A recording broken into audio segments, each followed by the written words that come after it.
of the most challenging aspects of being a dad is finding the right balance between administering discipline and extending grace, especially since not all children respond to correction in the same way.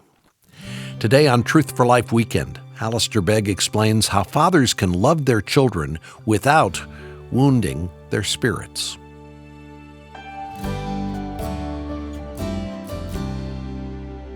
Our text for this evening is the 21st verse of Colossians 3. Fathers, do not embitter your children, or they will become discouraged.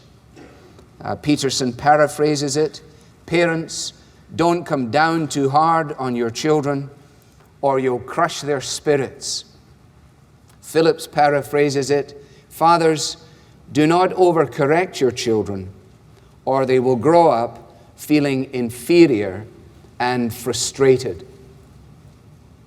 Now, as in our previous three studies, we will make our cross-reference, our primary cross-reference, Paul's statements in the same vein, which we find in Ephesians and now in chapter 6. And the verse in chapter 6 reads, fathers, do not exasperate your children. It's essentially the same word of warning. And then it is not followed by an explanation, don't do this because if you do, this will result. But when he writes to the Ephesians, he follows his warning with a directive. He says, instead of exasperating them, you should bring them up in the training and instruction of the Lord. Now, the interesting thing is that the word that is given here to the fathers is a word for fathers to exercise restraint. Make sure, he says, fathers, that you do not embitter your children. Now that ought to be immediately and obviously surprising to us. We might have thought that he would launch very quickly into the reinforcing of parental responsibility for giving direction and so on to the children. But he doesn't do that. He begins by saying, I want you to make sure that you don't exercise your jurisdiction as a father in such a way so as to harm, so as to crush, so as to endanger and discourage and dispirit your child. Probably we will be helped in grappling with that by recognizing the fact that Paul is addressing this subject within the culture of Roman jurisdiction. We discover the fact that Paul is writing in a context where the father had, in Roman jurisdiction, supreme power. The patria potestas, father power. And William Barclay, whose commentaries you ought to read with great caution, but who is usually very helpful historically and grammatically, comments as follows. A Roman father had absolute power over his family. He could sell them into slavery, make them work in the fields in chains. He could punish them as he liked, and even pronounce the death penalty on them. So that was the extent, not simply of parental jurisdiction, but that was the extent of a father's power in the time frame in which Paul writes this particular letter. So what we find him doing is urging upon fathers, as he has urged upon children and husbands and wives, the living of their lives in such a way as to testify to the radical difference that is made by the gospel. Now what Paul does then in this is simply warn the fathers against rules without love, or if you like, warns us of law without grace. Now, I'll tease this out for you as you go along. But Paul, in his letter, is urging upon his readers the nature of the Father's love for them. Now he turns and says, essentially, as the Father has loved you and loves you, so I want you to love your children. How does the Father love you? Well, in a quite remarkable way. And we are to love our children in that way. We are to love our children for who they are, not for who they ought to be. We are to love them not for what they should have been, or for what they might become if they only try a little harder. But we are to love them as the very gifts of God entrusted into our care. That unless we get down to our children, sharing in their simplicity, sharing in their joys, sharing in their very childlikeness and sometimes childishness, then we will never woo them with the nature of a father's love, and we will never wow them with the implications of this gigantic person called Dad descending to who I am and to where I am, because he tells me that he loves me with an abiding passion. Now, it is in direct contrast to that we may, as fathers, exercise such a control over our children so as to exasperate them rather than to encourage and delight them. And we could spend all evening talking about ways to exasperate your children. I'm sure there's a book there, 10 ways to exasperate your children, or 10 ways not to. Maybe that's the way it needs to be. There are no surprises in these, are there? We could, if I had a board, I could write them up. You could call them out. There's an almost limitless list. Injustice will exasperate our children. Why? Because our children are moral beings, and they have written into them a sense of fairness. Children know about fairness. Children say to one another, "That's not fair." They may be misguided at times, but they understand fairness. And they understand fairness when it comes to a father's discipline. And when a father acts arbitrarily or impulsively, and certainly unkindly, children identify that. They are equally able to recognize inconsistency, a widening gap between Dad's mouth and Dad's life, a hypocrisy which becomes almost pervasive and all-embracing, that sends a boy or a girl into his bedroom, shutting the door and saying to himself, "I don't ever want to be like that. Mr. So-and-so down the street thinks my father is so this, so that, and so the next thing. If he ever came in my house and saw what my dad is like, he wouldn't even believe it." And the child recognizes the radical impact of inconsistency. Severity will exasperate a child.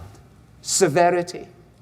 The kind of severity that was part of the father's power in the Roman culture. It has no place within a Christian home. Well, we may think that we will accomplish more by driving our children, but the fact is we will accomplish more by drawing our children. And some of us by nature are drivers, and we need the power of God's Spirit and the dictate of God's Word to teach us how to draw. Fourthly, favoritism exasperates children. Favoritism. Why can't you be like your brother? We just had a letter about your cousin. She seems to be doing so well. The inference is the parent never needs to say anything. The parent doesn't need to finish the sentence and say, "And how come you're not doing so well?" The child understands. The child is exasperated. We exasperate them when we belittle their achievements, when they can never really achieve anything. Nothing is ever good enough. It's always the next game. It's always the next point. It's always the next lap. It's always the next report. It's always the next B, or it's the next A, or it's the next triple whatever it is. And eventually the children are thoroughly exasperated. We exasperate them when we fail to treat them as individuals. If you have any children at all, you know that children are individuals. One size does not fit all. That's true in every decently made garment, and it is true in golf instruction, and it is true in the raising of children. This is a very complex thing, the fathering of children. And the book of Proverbs ought to be a reminder to us of the diversity of what's involved. You don't need to read every chapter of Proverbs to every child you have in the house. But you will need to read some of every chapter to every child you have in the house. And the skill in being a father is in making sure that you read the right chapter to the right child. Because if you read the wrong chapter to the wrong child, you'll exasperate them. Why are you telling me that, Dad? And right along with that goes nagging. Nagging. And right along with nagging goes constant fault finding. And right along with constant fault finding goes a failure to appreciate their attempts to please, and a failure to appreciate their simple kindnesses. I said to somebody the other day, God is very gracious if He grants us grandchildren. Because in one sense, vicariously, He gives us a second go at this. Because the video of my children's lives cannot be rewound. It can be replayed, but it can be rewound. Now let me just work this forward with you. In relationship to that, given those exasperating factors, we keep in mind that each of our children has their individual personalities. And it's all too easy for us to either indulge and spoil them, or at the other end of the extreme, to humiliate and suppress them. The hard thing is getting it right. Matching love to need and matching the punishment to the crime. And the skill in fathering under God and enabled by the Spirit and helped by everybody that we can get help from at all, the skill in fathering is in learning quickly that children are little people in their own right. Yes, they are children. Yes, they are entrusted to our care, but they're little people in their own right. And therefore, they will become the grown-up version of the little person that they are.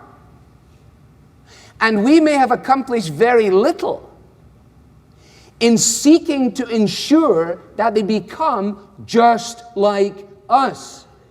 Or worse still, just like the person we wish we were.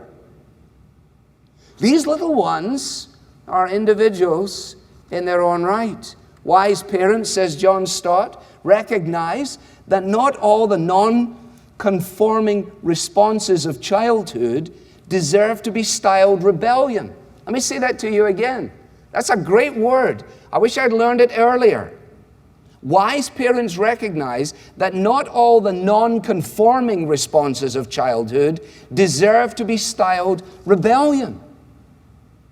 It is not necessarily rebellion when she appears with a yellow sock and a blue sock. I mean, it is if you told her, I only want you to wear 2 red socks. But if you gave her freedom to go up to her room and dress, and she came down like this, welcome to her little world. She's going to be artistic. She's going to be interesting. But she's her. The father says, what are you doing with the ridiculous socks? What's that, a style? Huh? And the tiny spirit who thought about those socks before she put them on either acquiesces to my sarcasm and dresses more appropriately, or suppresses a spirit of deep defiance and says, if he thinks this is bad, wait till I show him what else I'm wearing.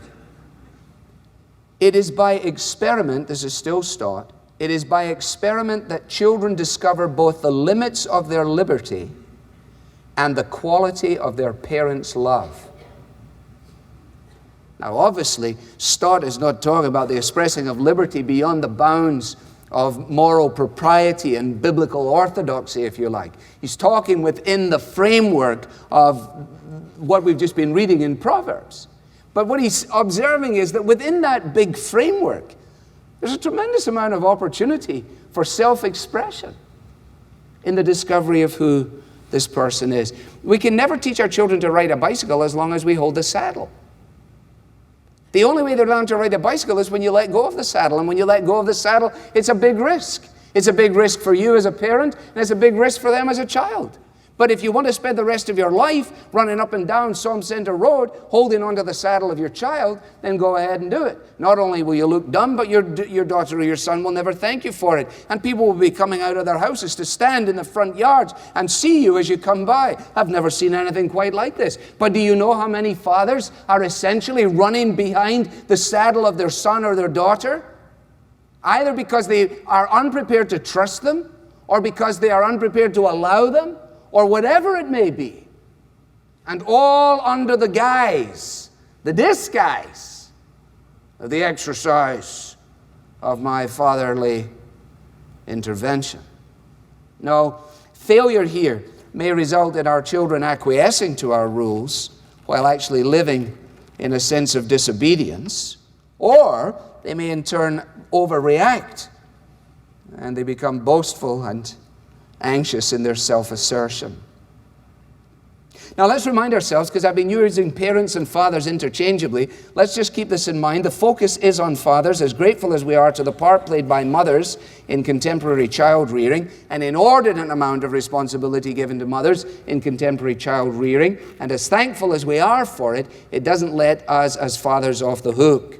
And in the Old Testament, the picture of the father is the picture of that man who takes both the word and uses it to instruct, and takes his life and uses it to train. The Old Testament in Proverbs gives to us this great and perplexing verse, 22:6, train a child in the way he should go, and when he is old he will not depart from it.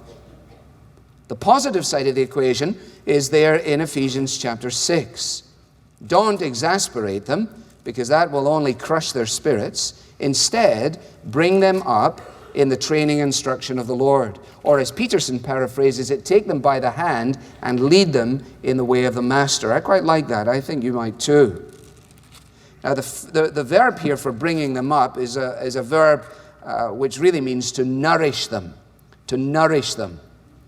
Martin Lloyd-Jones, in one of his writings, makes a passing comment when he says, if fathers spend as much time nourishing their children as they spend nourishing their roses, their families would be able to speak to the better of it. If you think about how much time as fathers we give to the nourishment of our physical frame, to the nourishment of our career, to the nourishment of a whole host of things, not bad things, necessary things. But there's only so much nourishing can be done, because there's only so much strength in a body, and there's only so much time in a week. Nourish them. Now the good news is the bad news, I think, because the good news is that what we're called to do here in bringing them up in the training and instruction of the Lord, nourishing them in this way, is a long-term project. It's a long-term project. That's both the good news and the bad news. The bad news is it's a long-term project. The good news is it's a long-term project. What is being called for here is not something that you can knock out in a weekend. I'm intrigued by how many weekends there are in America. I mean, weekends are good, and day conferences, and, 24-hour conference to put yourself to rights. You can fix your marriage over a day and a half at the Marriott with Mr. So-and-so. He comes in and fixes you, and if you come, you can get your kids fixed, and you can get your everything under plan and gone and everything else. And I look at all these conferences as generating millions and millions of dollars and flushing people all over the place. And here I am, along with my colleagues, pastoring a little flock here, and we got all the flock here, and their marriages, what are they like? Woo! A challenge. And their children, what are they like? Woo! A challenge. Hey, what's up? Didn't you go to the thing, the 24-hour special? How was it?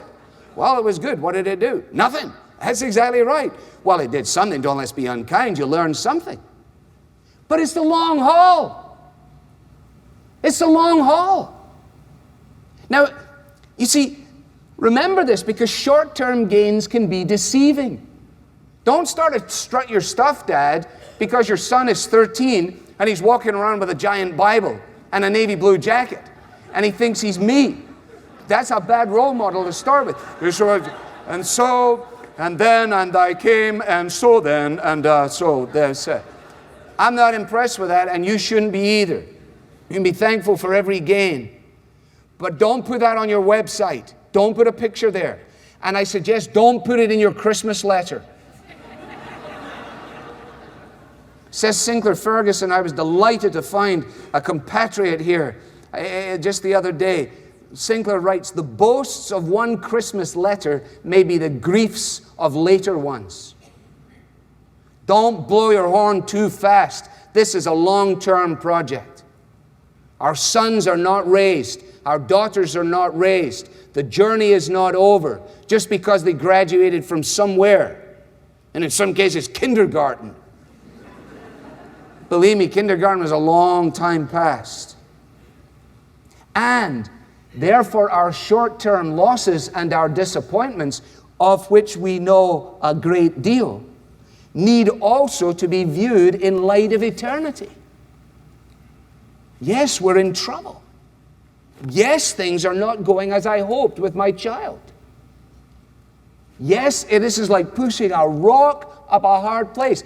Yes, I don't want to write about this. Yes, I don't really want people inquiring about this. Only my closest friends and those who love me most may share in this with me.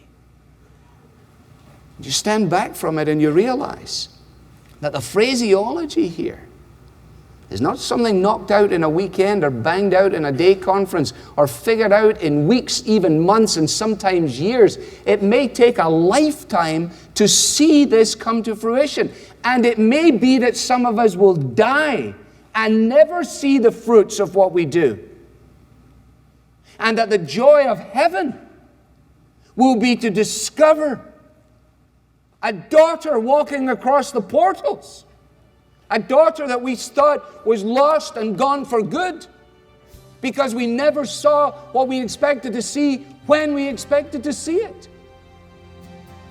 God makes everything beautiful in His time. Trust Him. This is not day trading. This is long-term investment.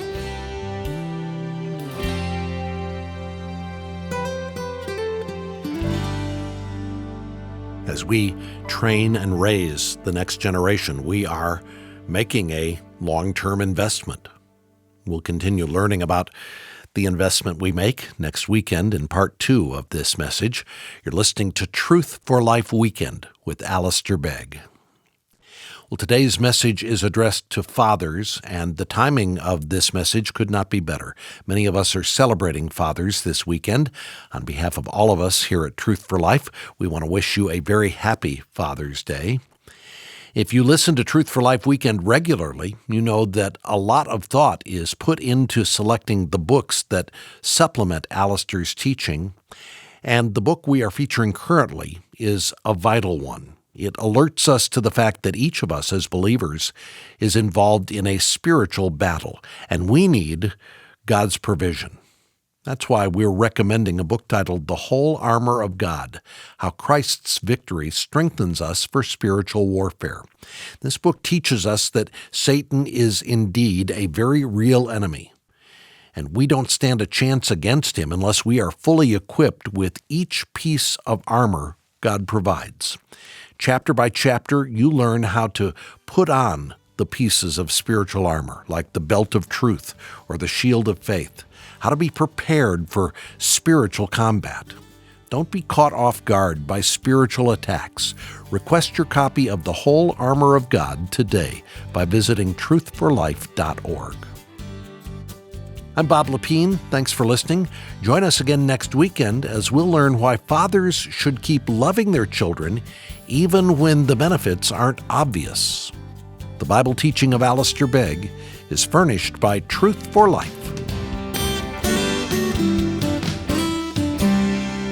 where the learning is for living.